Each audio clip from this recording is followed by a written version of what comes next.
April 30th, 2024, Tuesday of the 5th week of Easter. A reading from the Acts of the Apostles. In those days, some Jews from Antioch and Iconium arrived and won over the crowds. They stoned Paul and dragged him out of the city, supposing that he was dead. But when the disciples gathered around him, he got up and entered the city. On the following day he left with Barnabas for Derbe. After they had proclaimed the good news to that city and made a considerable number of disciples, they returned to Lystra and to Iconium and to Antioch.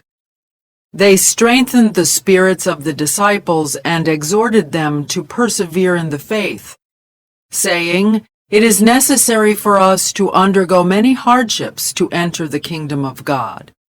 They appointed presbyters for them in each church, and with prayer and fasting commended them to the Lord in whom they had put their faith. Then they traveled through Pisidia and reached Pamphylia. After proclaiming the word at Perga, they went down to Attalia. From there they sailed to Antioch, where they had been commended to the grace of God for the work they had now accomplished. And when they arrived, they called the church together and reported what God had done with them, and how he had opened the door of faith to the Gentiles. Then they spent no little time with the disciples. The word of the Lord. The responsorial psalm. The response is, Your friends make known, O Lord, the glorious splendor of your kingdom. Let all your works give you thanks, O Lord, and let your faithful ones bless you. Let them discourse of the glory of your kingdom and speak of your might. Your friends make known, O Lord, the glorious splendor of your kingdom. Making known to men your might and the glorious splendor of your kingdom. Your kingdom is a kingdom for all ages, and your dominion endures through all generations. Your friends make known, O Lord, the glorious splendor of your kingdom. May my mouth speak the praise of the Lord, and may all flesh bless his holy name forever and ever. Your friends make known, O Lord, the glorious splendor of your kingdom.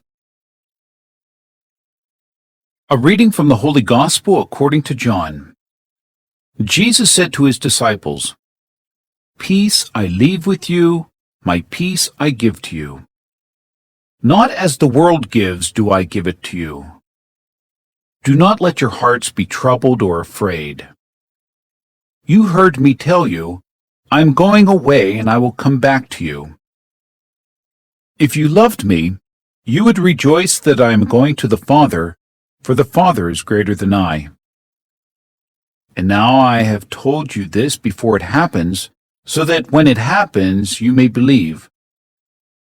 I will no longer speak much with you, for the ruler of the world is coming. He has no power over me, but the world must know that I love the Father, and that I do just as the Father has commanded me." The Gospel of the Lord.